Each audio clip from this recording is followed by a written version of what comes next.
Baiklah, Assalamualaikum warahmatullahi wabarakatuh. Perkenalkan, nama saya Ardi Kurniawan, BP 19115113 Sebelas. Kali ini saya akan mencoba untuk menjelaskan modul 7 laporan akhir dari praktikum DSP tentang transformasi Z. Jadi di sini untuk mengetahui transformasi Z, untuk melakukan perkalian dan inverse transformasi Z, lalu memahami sifat-sifat dari transformasi Z dan memahami konsep Z-plane, pole dan zero. Nah, jadi di sini ada transformasi Z, yang dimana transformasi Z ini sangat sering kali digunakan, dimana dia akan kegunaannya itu pada DSP itu untuk menjelaskan karakteristik sinyal dan sistem berbasis waktu diskret. Nah, kita juga mudah melakukan analisa frekuensi dengan menggunakan transformasi Z ini. Lalu di sini ada ROC, di sini juga ada perkaliannya, lalu ada beberapa pasangan Z transform umum, inverse Z. Nah, mungkin langsung saja di sini untuk percobaan pertama, di mana pada percobaan pertama ini kita akan melakukan konvolusi atau perkalian antara dua polinomial, di mana X1 dan X2 di sini, di mana X1-nya adalah 2 tambah 3Z pangkat min 1 tambah 4Z min 2 dikalikan dengan X2Z yang nilainya itu 3 Z pangkat min 0 tambah 4Z pangkat min 1 tambah 5Z pangkat min 2 tambah 6Z pangkat min 3. Nah, lalu di sini untuk nilai, jika kita definisikan untuk nilai Z pangkat min 0 itu kan di awal ya, jadi kita tidak perlu membuatkan di mana letak dari Z pangkat min 0 di sini. Langsung saja dimasukkan nilainya di sini X1 2, 3, 4 dan X2-nya 3, 4, 5, 6 di sini, dan langsung kita pakai fungsi konvolusi X1 dengan X2. Nah, ini adalah fungsi dari konvolusinya di sini. Nah, di sini kita dapatkan hasilnya itu 6, 17, 34, 43, 38, 24. Nah, karena kita tidak ada menentukan untuk nilai n-nya di sini, di mana letak dari Z pangkat min 0-nya, maka dia kita bisa langsung saja mendapatkan hasilnya seperti ini, di mana awalnya itu adalah Z pangkat min 0, lalu di sini 17 Z pangkat min 1, 34 Z pangkat min 2, 43 Z pangkat min 3, 38 Z pangkat min 4 ditambah 24 Z pangkat min 5. Nah, ini untuk yang tanpa menentukan n. Nah, di sini kita untuk yang selanjutnya, di mana Z pangkat min 0 itu tidak diletak di awal. Nah, jadi kita dapat dari sini dilihat pada X1-nya itu Z pangkat min 0 itu ada di tengah, dan untuk X2-nya itu Z pangkat min 0 ada di nilai ketiga. Nah, jadi di sini untuk definisinya bisa dilihat. Nah, untuk yang nilai n-nya dimulai dari 0-nya di sini di 2, dan untuk yang X2-nya itu 0 ada di 3. Nah, maka di sini kita untuk programnya, kita pertama kita harus membuat definisi ya di sini. Yang satunya kita buat di antara minus 1 dengan 1 di sini. Maka nanti dia akan didapatkan 2 di sini, dan untuk X2-nya kita buat n-nya itu di minus 2 dengan 1 di sini. Jadi di sini bakalan di sini minus 1 minus 2, lalu di sini satunya. Nah, maka didapatkan 0 di 3. Nah, langsung saja kita cobakan di codingnya.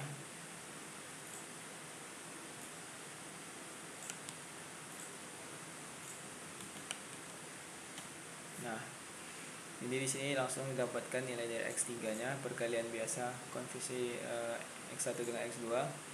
Tapi di sini kita sekarang menentukan n-nya di sini, maka dijumlahkannya gitu ya. Jadi di sini N1 dengan N2-nya didapatkan jumlah dari ini ya, min 3, min 1 dengan min 2, min 3. Maka di sini min 3, min 2, min 1. Lalu di sini 1 tambah dengan 1 2. Jadi maksimumnya nanti 2 di sini. Hingga 2. Nah, dan hasil akhirnya kita dapatkan seperti ini jadinya. Nah, lalu selanjutnya di sini adalah melakukan pembagian antar polinomial. Jadi untuk denkov di sini kita menggunakan fungsi denkonvolusi denkov. Jadi kita akan membagi nilai X3 dengan X1 di sini, dan didapatkan nilai nanti di X2. Lalu di sini ada R, di mana R ini adalah sisa pembagiannya. Nah, jadi di sini jika kita buat langsung, nah didapatkan hasil pembagian dari X3 ini dibagi dengan X1 adalah 3, 4, 5, 6 dengan sisanya tidak ada. Tapi jika misalnya di sini kita buat baginya di sini 5 misalnya, nah kita dapatkan hasilnya itu di sini X2 nya itu ada berkoma dan dia memiliki sisa di sini untuk R-nya. Nah, mungkin itu yang untuk yang pembagian dan perkalian dan pembagian fungsi konvolusi dan dikon nih. Lanjutnya di sini adalah mengubah xn menjadi xz di sini. Jadi kita menentukan transformasi z-nya dari xn dengan di sini adalah fungsi u. Dimana kan yang kita ketahui itu fungsi unit ini jika dia lebih kecil dari 0 maka hasilnya itu akan 0. Nah, di sini untuk yang percobaannya kita ada memiliki dua percobaan di sini. Yang pertama kita menggunakan rumus memasukkan dua buah input di sini. Yang pertama adalah nilai B-nya dengan nilai A di sini. Dimana kita nanti akan menggunakan fungsi imsec untuk mendapatkan nilai delta dan n-nya.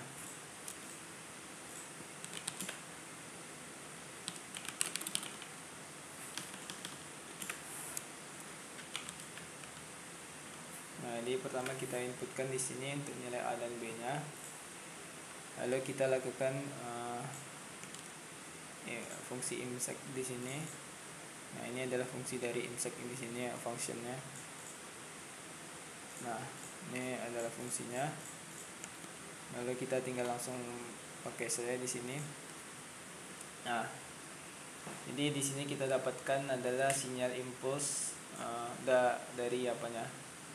Dari hasil yang input tadi di sini. Jadi di sini kita tentukan untuk logical array-nya kita sampai 8. Jadi kita buat sini 7. Lalu di sini didapatkan sinyal impulsnya hanya pada yang logical pada n pertama saja yang nilainya itu 1 untuk respon impulsnya. Yang lainnya di sini 0. Dan untuk n-nya kan tadi kita tentukan hingga 8 di sini. 8 sampel. Nah, setelah ini untuk mendapatkan nilai hasil akhirnya baru kita lakukan di sini untuk filternya. Kita melakukan filter antara dengan B, A dan untuk deltanya di sini.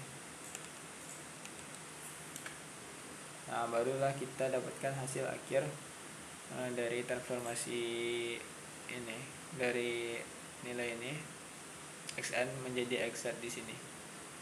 Nah, ini adalah hasil akhirnya. Nah, lalu ada pun cara kedua di sini. Cara kedua di sini itu adalah langsung dengan menggunakan rumusnya. Kita langsung memasukkan saja rumusnya di sini dan menggunakan fungsi step sec di sini. Step sec. Nah, jadi dengan fungsi kedua ini kita langsung saja memasukkan nilai dari dari xn-nya di sini, dimana n kurang 2 lalu dikali 0,5 pangkat n kurang 2 cos dikali cos pi kali n kurang 2 bagi 3. Lalu kita pakaikan di sini fungsi step sec-nya dengan logical array-nya 7 di sini 8. Nah,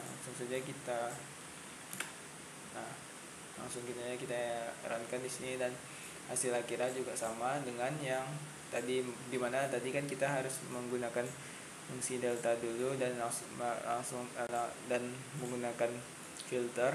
Sedangkan di sini jika kita langsung memasukkan rumus dari x-nya saja di sini dengan menggunakan fungsi step sec ini, kita bisa langsung mendapatkan hasil akhir dari transformasi z-nya.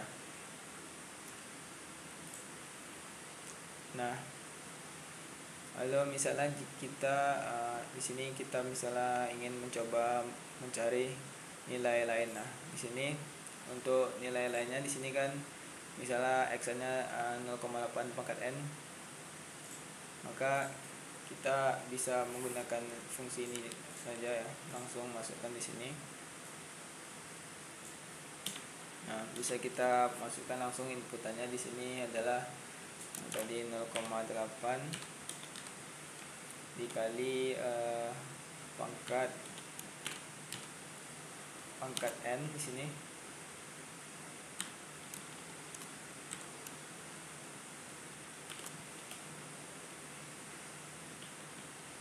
Nah, langsung saja kita enter. Nah, ini adalah hasil transformasi Z dari yang nilai ini. Lalu yang mungkin yang ini kita coba juga, n tambah 1 kali 3 pangkat n.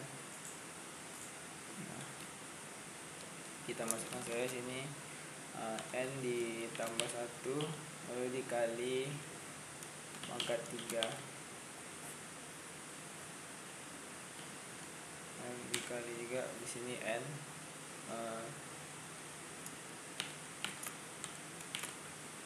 Nah, lalu kan karena x nya itu 0, karena n nya itu x, kita buat saja di sini 0.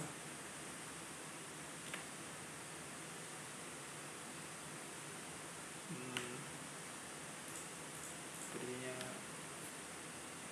ada sedikit salah di sini.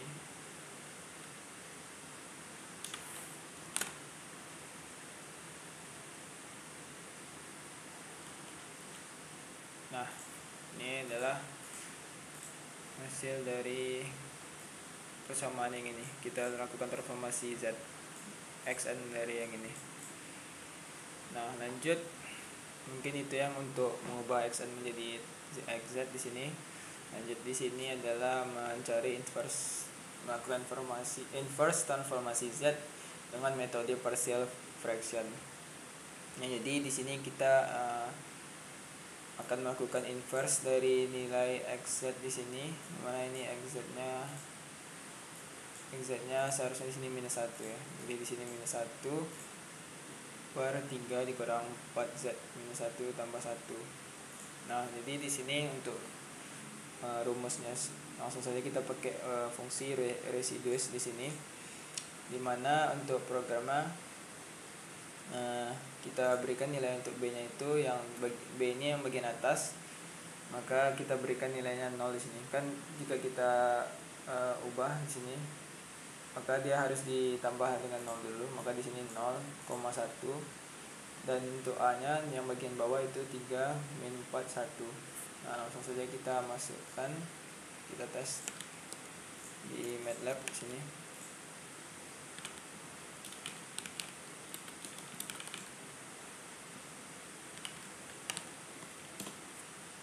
Nah, kita dapat nilai R-nya dan nilai P-nya di sini. Nah, nanti untuk hasil akhirnya maka didapatkan di sini. Yang untuk nilai R kan di bagian atas, maka di sini 1/2 dikurang dengan 1/2 juga. Lalu untuk bagian bawahnya di sini dia 1 dikurang 1 minus Z, dan 1 dikurang 0,33. Jadi bisa dibilang 1/3 Z minus 1 di sini.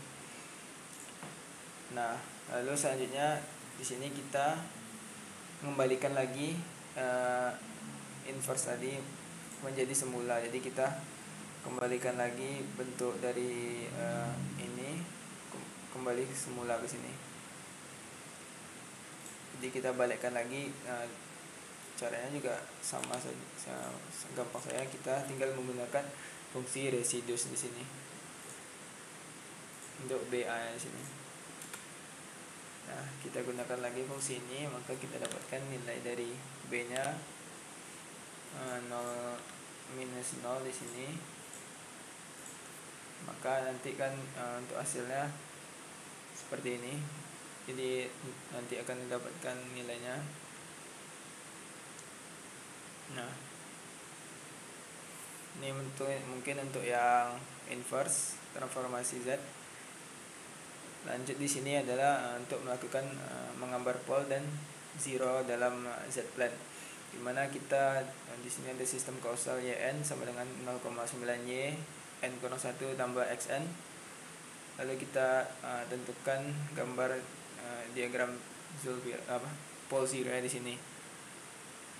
Nah, di sini dia dari persamaan ini didapatkan nanti nilainya Hz sama dengan 1/1 kurang 0,9 Z pangkat min 1, dimana Z nya itu besar dari 0,9.